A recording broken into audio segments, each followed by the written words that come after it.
Hello everyone. তো কেমন আছো তোমরা সবাই? আশা করি তোমরা সকলে ভালো আছো আর সুস্থ আছো। তো তোমরা টাইটেল দেখে তো বুঝতেই পেরেছো যে আমি আজকে ভিডিওটা কী নিয়ে করতে চলেছি। তো প্রথমেই বলি, বাবাকে কিন্তু আমরা ফেলে রাখিনি। মানে আমরা চেষ্টা করেছি বাবার চিকিৎসা করানোর, মানে সব কিছুই আমরা চেষ্টা করেছি। তো বাবাকে তবুও শেষ পর্যন্ত বাঁচাতে পারলাম না। এটা আমাদের কপাল বা দুর্ভাগ্য বলতে পারো। কিন্তু আমরা 3 ভাই বোনে অনেক চেষ্টা করেছি। আমার হাজব্যান্ডও করেছে, মিথ্যা কথা বলবো না। তো আমার প্রথমেই বলি, আমার মেয়ের আজ থেকে 3 বছর আগে পায়ের একটা অপারেশন হয়। তো আমরা এখানে করিনি। আমরা ভেবেছিলাম যে করতেই যখন হবে অপারেশন, তো ভালো জায়গাতে গিয়ে করব। তো আমরা ব্যাঙ্গালুরুতে গিয়ে করি। তো যাই হোক, ওখান থেকে তো অপারেশন সাকসেস হয়ে বাড়ি চলে আসি। তারপর এখানে ফিজিওথেরাপি করতে বলেছিল। মানে কাজ হচ্ছিল না ঠিকঠাক মতো, পাটা কিছুতেই না সোজা হচ্ছিল না, শক্ত হয়ে যাচ্ছিল। তো আমরা ডিসাইড করলাম যে আবার আমরা ব্যাঙ্গালুরুতে যাব, ডাক্তারের সঙ্গে কথা বলা দরকার ছিল। তো ভাবলাম, মানে বাবাকে দেখতাম প্রায় মানে বুকে মানে এরকম করে ঘরে বসে থাকতো, যে দম বন্ধ হয়ে যাচ্ছে, শ্বাসকষ্ট হচ্ছে, এরকম একটা ব্যাপার ছিল। তো ভাবলাম যখন যাচ্ছি বাবাকেও সঙ্গে নিয়ে যাবো এবার। কিন্তু বাবা তো যেতে রাজি হবে না। ওই যে আগের ভিডিওতে বলেছিলাম, আমার বাবার কাছে ব্যবসাটাই সব থেকে আগে। বাবা ব্যবসা ছাড়া কিচ্ছু বুঝতো না। আমার কাছে একটা প্লাস পয়েন্ট ছিল, কি বলতো, আমার বাবা আমার ছেলেকে প্রচণ্ড ভালোবাসতো। আর সবসময় আমার ছেলেও মানে আমার বাবাকে ছাড়া কিচ্ছু চিনতো না। তো বাবাকে আমি বললাম, বাবা এবার আমরা তো ব্যাঙ্গালুরুতে যাব, তো ভাবছি শিবমকেও নিয়ে যাবো, মানে আমার ছেলের কথা বলছি। কিন্তু ও তো তোমাকে ছাড়া মানে থাকবে না। তো কী বাবা বলে তাহলে কী করতে হবে? তোমাকেও সঙ্গে যেতে হবে। বাবা বলছে, আমার তো কাজ আছে, আমার তো যাওয়া যাবে না। তাহলে আমার ছেলে থাকবে কী করে? তোমাকে ছেড়ে তো থাকবে না। ট্রেনেও তোমাকে ছেড়ে অতক্ষণ মানে প্রায় 32 ঘন্টা কাছাকাছি থাকবে না, তোমাকে তো যেতেই হবে। তো অনেক বোঝানোর পর যাক বাবা রাজি হয়েছিল। বাবাকে এটাই বলেছিলাম যে ওর দেখাশোনা করতে হবে, নাহলে বাবা রাজি হতো না। মজার একটা কথা বলি, তো ট্রেনে তো গেছি। ট্রেনে ওঠার পরে আমার ছেলে যখনই বলছে টয়লেট করতে যাব, বাবা বলছে আমি যাচ্ছি। তো আমি তখন বলছি তোমাকে যেতে হবে না, আমি যাচ্ছি, নাহলে ওর গুঞ্জা মানে আমার হাজব্যান্ড যাচ্ছে। তো বাবা বলছে তাহলে আমাকে নিয়ে এলি কেন? তোরা যে বললি আমার ছেলেকে দেখাশোনা করতে হবে। আমি বললাম ঠিক আছে, দেখাশোনা করবে, ব্যাঙ্গালুরুতে গিয়ে করবে, এখানেই করতে হবে কোনো মানে আছে? তো ব্যাঙ্গালুরুতেও গেছি। ওখানে গিয়েও বাবাকে মানে কোনো কিছু করতে মানে দিচ্ছি না। তো বাবা বলছে আর ব্যাপারটা কী বলতো, তোর ছেলে তো বললি দেখাশোনা করতে হবে, তা আমাকে তো কিছুই করতে দিচ্ছিস না। কিন্তু আমি তখন বললাম, তোমার কী মনে হয় আমার ছেলেকে দেখাশোনা করার জন্য তোমাকে নিয়ে এসেছি? না, আমি যদি এটা না বলতাম তাহলে তুমি আমাদের সঙ্গে আসতে না। তোমার চিকিৎসা করাবো তার জন্যই তোমাকে নিয়ে এসেছি। আমার মেয়েকেও তো দেখাবোই, সেই সঙ্গে তোমাকেও একবার চেক আপ করিয়ে নেবো। তো তখন বাবা বলছে না আমি তো দেখাবো না। না চলো, তাও রাজি করিয়েছি। তো চেক আপ তো করা হয়ে গেছে। এবার কোন ডাক্তারকে দেখাবো সেটা আমরা ডিসাইড করতে পারছি না। হার্টের সমস্যা মানে আমরা তো বুঝতে পারছি না যে বাবার কী হয়েছে। তো হার্টের সমস্যা না এমনি শ্বাসকষ্ট কোনটা তো বুঝতে পারছি না। তো তখন বাবাকে বললাম, বাবা ঠাকুমার যেহেতু হার্টের সমস্যা ছিল, আমার ঠাকুমার কথা বলছি, তো তুমি একবার হার্টের ডাক্তারকে আগে দেখাই না, তারপরে না হয় অন্য কিছু দেখাবো। তো হার্টের ডাক্তারকেও রীতিমতো দেখানো হলো। তারপর আমরা ডিসাইড করলাম যে বাবার ফুল বডি চেক আপ করে নেবো। সেই মতো ফুল বডি বাবার চেক আপ করা হলো। তো বাবার রিপোর্টে যেটা এলো, মানে কোনো কিচ্ছু ছিল না বাবার, শুধুমাত্র হার্টের সমস্যাটাই দেখা দিয়েছিল। এবার ওরা ওখানে বলল, মানে আমি মণিপালের কথা বলছি, তো ওরা সঙ্গে সঙ্গেই বলছিল কিন্তু আমরা অপারেশন করে দেবো। আমরা কিন্তু রাজি হইনি, কারণ 2,30,000 মতো ওরা খরচ বলেছিল। আর তার 6 মাস আগে যেহেতু মেয়েটার অপারেশন হয়েছিল, প্রায় 4 লাখের কাছাকাছি হয়ে গেছিলো। তারপরে আবার 2 লাখ, কত টাকা 2.5 লাখের কাছাকাছি প্রায় টোটাল সব মিলিয়ে। তো আমরা রাজি হতে সেই মুহূর্তে হইনি। তো বাড়িতে ফোন করি, দাদা বা দিদিকে জানাই। তখন ওরা বলে যে তোরা এখন এই মুহূর্তে আমাদের কাছে নেই, তোরা চলে আয়, আমরা টাকাটা জোগাড় করি, তারপর বাবাকে নিয়ে গিয়ে আবার অপারেশনটা করা হবে। তো আমরা তো চলে আসি, কিন্তু ওষুধপত্র হয়ে কিন্তু বাবা ভালোই ছিল। তারপরে হঠাৎ করে 6 মাস কি 1 বছর হবে, আমার কাকা মারা যায়। তো কাকা মারা যাওয়ার পর বাবা প্রচণ্ডভাবে আঘাত পায়। তারপর আমরা কিন্তু ডিসাইড করলাম 3 ভাই বোনই যে বাবাকে কিন্তু আর ফেলে রাখবো না। তখন আমার দাদা বলে যে এখানে অনাময় দেখাতে বা মানে অপারেশনটা করার জন্য। কিন্তু আমরা রাজি হইনি 2 বোনে। আমরা বলেছিলাম যদি অপারেশন করতেই হয় তো বাবাকে ভালো জায়গায় নিয়ে গিয়েই করাবো, মানে ব্যাঙ্গালুরুতে নিয়ে গিয়েই করাবো। ওখানে দেবী শেট্টি আছে বা সাঁই বাবা আছে, যেখানে ভালো হবে সেখানে করাবো। তো রীতিমতো যাই হোক আমরা তো চলেও গেছিলাম। তোমরা যারা আমার আগের ভিডিও দেখেছো তারা তো জানোই যে আমি মানে বাবাকে নিয়ে গেছিলাম। প্রায় আমরা 1 মাস মতো ছিলাম, আমি, আমার ছেলে, আমার হাজব্যান্ড আর আমার দাদা। দাদারও একটা পেটে সমস্যা দেখা দিয়েছিল সেই মুহূর্তে, পেটে যন্ত্রণা হচ্ছিল। তো দাদা এখানে ভুল চিকিৎসা চলছিল। তো বাবাকে বললাম, বাবা দাদার চিকিৎসাটা হয়ে যাবে আর তোমার চিকিৎসাটা ওখানে হয়ে যাবে, তো চলো কাজে দুটোই হয়ে যাবে। তো যাক আমরা তো চলে গেছিলাম। দেবী শেট্টির কাছে গিয়ে যেটা জানতে পারলাম, দেবী শেট্টি সব ক্ষেত্রে অপারেশন করে না। খুব সিরিয়াস কন্ডিশন না হলে উনি অপারেশন করেন না। আগে উনি দেখবেন, যদি বোঝেন যে সিরিয়াস কন্ডিশন তাহলেই তিনি অপারেশন করবেন, অথবা করবেন না। আর খরচটাও কিন্তু ওরা জানিয়ে দিয়েছিল প্রায় 3 লাখের কাছাকাছি, 3 লাখের একটু বেশি পড়বে। তো আমরা তখন ডিসাইড করলাম যে উনি যখন অপারেশনটা করবেনই না আর টাকাটা অ্যামাউন্টটা অনেকটাই বেশি, তো আমরা কিন্তু ছেড়ে দিয়েছিলাম। তখন আমরা সাই বাবাতে যাবো বলে ডিসাইড করেছিলাম। দাদা সেই মতো অনলাইনে বাবার নাম রেজিস্টার করে দিয়েছিল। তারপর সাই বাবাতে আমরা যাই, কিন্তু সাই বাবাতে গেলেই তো হবে না, ওখানে গিয়ে যেটা জানতে পারলাম যে অনেকটাই লং প্রসেস, অনেক দিন সময় লাগবে, তাড়াতাড়ি হবে না। তো আমরা ঠিক করলাম যখন আমরা একবার এসেছি বাবাকে অপারেশন করে নিয়ে তারপর বাড়ি যাব। তো আমরা ওখানে আপাতত ঘর ভাড়া নিয়েছিলাম। তারপর বাবার যখন ডেট এলো, প্রথম দিনকে অপারেশনের ডেট এলো, মানে চেক আপ করার পরে বলছি, ওখানে তো দেখানো হয়ে গেল। তারপরে বললো বাবাকে ভর্তি নেবে, ভর্তি করে দিয়েছি। এবার ভর্তি করার পরে সকালেই বাবার অপারেশন হবে। তো অপারেশন করতে গিয়ে যেটা জানা গেছে, অপারেশন কিন্তু আবার মানে সাকসেস হয়নি। ওরা করেছিল মানে স্টেন্ট বসাবে যেটা বলে, ওটা বসাতে পারেনি ওরা। তো আমরা যখন 4টে থেকে 6টা টাইম ছিল ভিজিটিং আওয়ারে, আমরা গেছি দেখতে বাবাকে। দাদা কিন্তু বাবার সঙ্গে ছিল, মানে পেশেন্টের সঙ্গে একজনকে অ্যালাউ করবে, দাদা সেখানে ছিল। আর আমি, আমার হাজব্যান্ড, আমার ছেলে, আমরা ঘর ভাড়া নিয়েছিলাম। তো যখন বাবাকে দেখতে গেছিলাম আমি তো ভেবেছিলাম হয়তো সাকসেস হয়েছে, গিয়ে দেখছি ডাক্তার বলতে সাকসেস হয়নি, আমরা আগামীকাল আবার একবার চেষ্টা করব। মানে ওদিকে যাচ্ছিল না, মানে এই পাইপটা নিয়ে মানে করতে পারেনি, অপারেশন সাকসেস হয়নি। তো বাবাকে বললাম, বোঝালাম, বাবা বললাম ভয় কিছু তো নেই, তুমি অত টেনশন করো না, কালকে দেখো না কি হয়। তার মানে আরও রিপোর্ট করতে দিয়েছিল। আর বাবার না বিপিটা প্রচণ্ড হাই হয়ে গেছিলো। বাবাকে অনেক বোঝাচ্ছিলাম তুমি টেনশন করো না, যতক্ষণ না তোমার বিপিটা কমবে তোমার তো অপারেশন করবে না ওরা।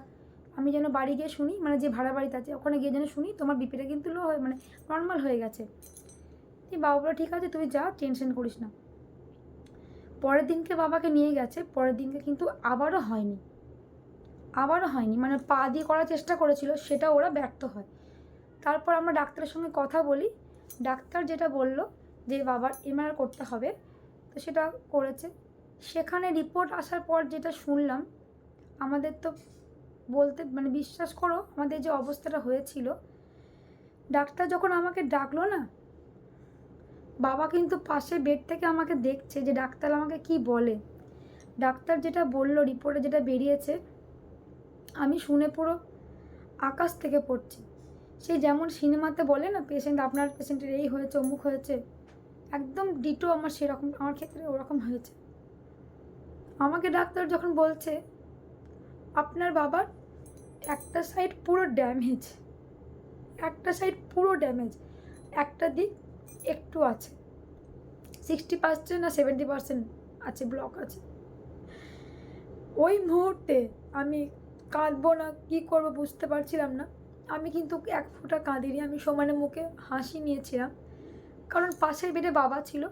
বাবা কিন্তু আমাকে নোটিস করছিল যে ডাক্তার কি বলে আর আমি মুখের এক্সপ্রেশনে কী দিই।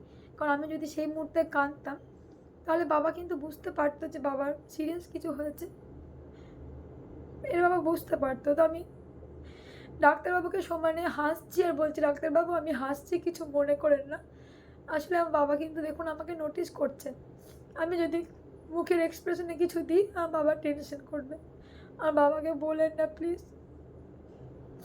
তো যাই হোক আমরা ওখান থেকে তো ওরা জবাব দিয়ে দেয়, ওরা রিস্ক নিতে চায়নি, চলে এসেছি আমরা। এবার এখানে অনামেও ওরাও রিস্ক নিতে চায়নি। তারপর কাটোয়াতে আমাদের একটা ডাক্তারকে আমরা দেখাচ্ছিলাম, পিজির ডাক্তার কলকাতার। বাবা মিথ্যা কথা বলবো না, ওষুধ খেয়ে কিন্তু ভালোই ছিল। ডাক্তারবাবু যেটা বলেছিলেন বাইরের কোনো রিচ খাবার খাওয়া যাবে না, বাড়িতে হালকা তেল মশলা খাবার খেতে হবে, আর স্মোকিং কিন্তু একদমই করা যাবে না, আর চা কিন্তু বেশি খাওয়া যাবে না। মানে আমার বাবা কি একটা বিড়ি খেত, ফেলতো আমার একটা বিড়ি আর চা, ঢোকে ঢোকে চা আর বিড়ি, মানে সারাদিনে 3 বান্ডিল বিড়ি খেত বাবা। আর বাইরে তো রিচ খাবার খেতই, যা পারতো, ঝালমুড়ি, ফুচকা, একজন মাংস বানাতো না, কষা কষা ঝাল ঝাল মাংস, ওই মাংস পর্যন্ত খেয়ে নিত, কোনো কথা শুনতো না। আর সারাদিন বাড়ির বাইরে কাজ কাজ করে সারাটা দিন বাড়ির বাইরে, আমাদের কারো কথা শোনেনি। একটা সময় আমি যখন রেগে যেতাম ফোন করে, তখন হয়তো বাড়ি আসতো, খেতে ফোন করতাম, বাবা বাড়ি এসো, জল খাবার খেয়ে যাও, টিফিন খেয়ে যাও। আমি খাবো না, আমি খেয়ে নিয়েছি, তোমরা খেয়ে নাও। বাড়ি আসতো না, কাজ কাজ করে। আমি খুব রেগে যেতাম, আমি গার্ড দিয়ে বেড়াতাম। শুধু আমি মিথ্যে কথা বলবো না, আমার দিদি, দাদা, আমার ছেলে মেয়েগুলো পর্যন্ত গার্ড দিত, বা বিড়ি খাচ্ছে কি না। মানে আমাদের বাড়িতে যারা কাজ করতো না প্যান্ডেলে, ওদের কাছ থেকে বিড়ি নিত। আমি সেই গার্ড দিয়ে দাঁড়িয়ে থাকতাম, বাবা কি বিড়ি নিচ্ছে ওদের কাছ থেকে। আমার দাদা প্রত্যেকটা চায়ের দোকানেও বলে দিয়েছিল যে বাবাকে যেন কেউ চা বিড়ি দেবে না, তাও বাবা শুনতো না। এবার নিজেকেও তো একটু বুঝতে হবে, বাবা কারো কথা শোনেনি, কারো কথা না। এবার যেদিনকে বাবা মারা যাবে তার আগে কি হয়েছে, 2 বছর তো ভালোই গেল এরকম করে। এবার মারা যেদিনকে যাবে সেদিনকে আগের দিনকেও আমি বাবার সঙ্গে ঘুরেছি, আমি বাবার সঙ্গে রোজ বেরোতাম, রোজ। সেদিনকে শনিবার ছিল, আমি 7-8 ছিল ছেলে, বাবা ঘুমাচ্ছিল বলে, বাবার শরীরটা খুব একটা ভালোও ছিল না বলে আমি আর ডাকিনি। তো হাজব্যান্ডের সঙ্গে ছেলেকে সাঁতারে নিয়ে চলে যাই। তো বাবা আমাকে বলছে, তোরা চলে এসছিস সাঁতার করে ছেলের, তা আমাকে ডাকলি না? বললাম, বাবা তুমি তো ঘুমাচ্ছিলে, তাই তোমাকে আমি আর ডাকিনি। বলে বেশ ঠিক আছে। সন্ধেবেলা আমাকে বলছে, তুমি কি কোথাও বেরোবে, তোমার কি কোনো কাজ আছে? বললাম না, আজকে গুঞ্জার নাচও নেই, মানে আমার মেয়ের নাচ থাকে শনিবারে। বললাম ওর নাচও নেই, আর আমি আজকে বেরোবো না, ভালো লাগছে না, আমার শরীরটাও ভালো লাগছে না। আর সত্যি কথা বলতে সেদিনকে আমার শরীরটা খুব একটা ভালো ছিল না, প্রচণ্ড মাথা যন্ত্রণা করছিল, গা হাত পা ব্যথা করছিল।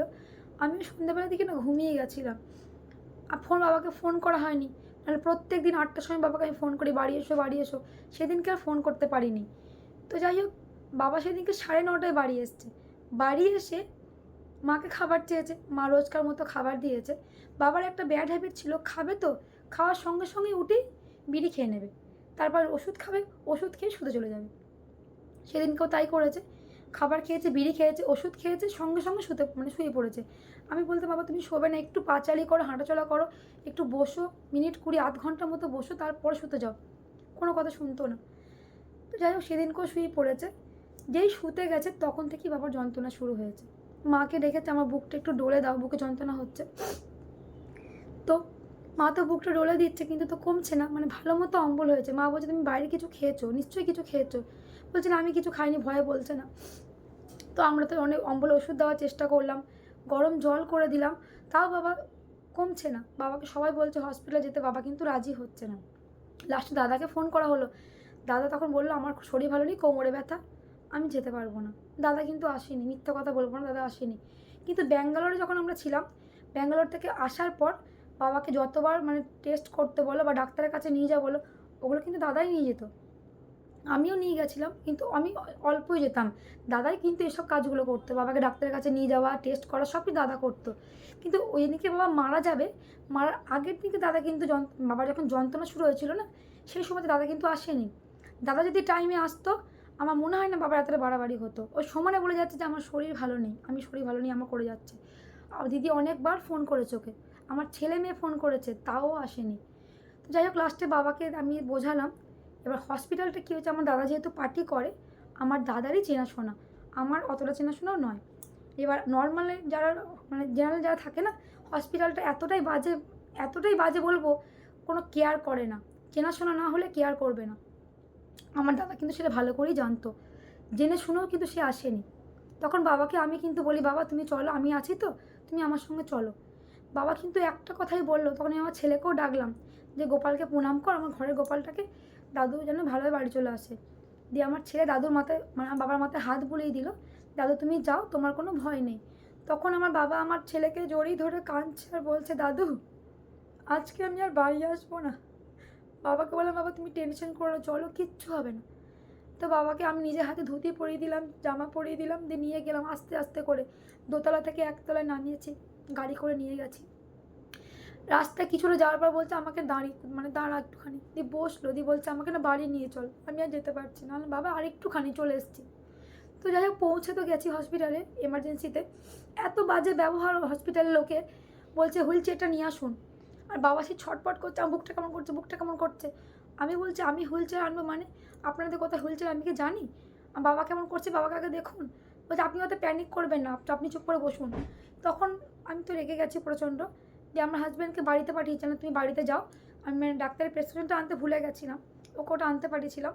তারপর আমাকে বলছে ওকে মানে বাবাকে মেল ওয়ার্ডে নিয়ে যাও, মেল ওয়ার্ডে নিয়ে চলে যাও। বাবাকে তো মেল ওয়ার্ডে নিয়ে গেলাম। এবার মেল ওয়ার্ডে নিয়ে যাওয়ার পরে ওরা কী একটা ওষুধ দিল, ওষুধটা বাবা খেলো। তারপর বাবা একটু জল চাইছিল, তো আমি জলের খোঁজ করছিলাম। তো ওনারা বলছেন জল দেওয়া যাবে না, জল দিলে নাকি বাবার অ্যাটাক হতে পারে। তো সামান্য একটু দিতে বলেছিল, তো সামান্য একটু দিয়েছিলাম। তো কিছুক্ষণ পর দেখছি বাবা না চোখটা ওপর দিকে উঠে গেছে, আর ঘাটটাও কাত হয়ে গেছে। ওই দেখে আমি তো ওখানে কাঁদতে শুরু করে দিয়েছি। তখন দিদিকে ফোন করি, দিদি বাবা মনে হয় আর বাঁচবে না, তুই মাকে নিয়ে আয়। আর হসপিটালে কিন্তু ভালো করে মানে চিকিৎসা হচ্ছিল না। আমি বারবার রিসেপশনে রিকোয়েস্ট করছিলাম যে বাবাকে একবার দেখুন। তো ওরা বলছে আপনি অত প্যানিক করে না, বাড়ি থেকে আর কেউ আসেনি। আর দাদা আসছে, মিথ্যা করে বললাম, কী বলবো, মানে দাদা তখনও আসেনি, আর মারাও আসছে। তো বাধ্য হয়ে তখন দাদাকে ফোন করলাম রেগে। মানে দাদার সঙ্গে আমার 2 বছর কথা ছিল না, কী কারণে ছিল না সে সম্বন্ধে আমি এখন বলতে চাইছি না। যাই হোক, 2 বছর পর দাদাকে বাধ্য হয়েই ফোন করলাম যে দাদা বাবা কি মরে গেলে তুই আসবি?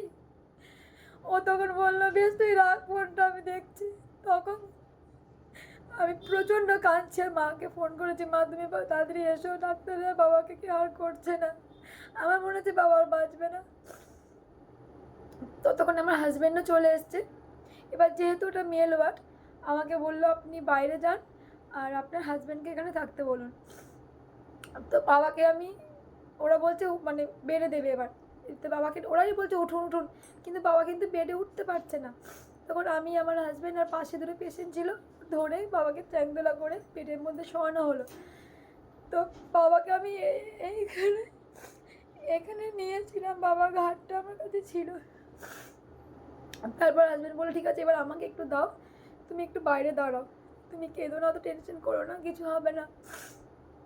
যে আমি কাঁদতে কাঁদতে দিদিকে ফোন করেছি, তখন দেখছি দাদা ঢুকেছে। এবার তখন বাবা প্রায় শেষ অবস্থা, তখন বুকে পাম্প করছে, এটা করছে ওটা করছে। দাদা যাওয়ার পরে অন্যান্য ডাক্তার আসছে, কিন্তু আমার কথা দাদা যদি প্রথম থেকে আসতো, বাবার এই চিকিৎসাটা হয়তো আর আগে হতো।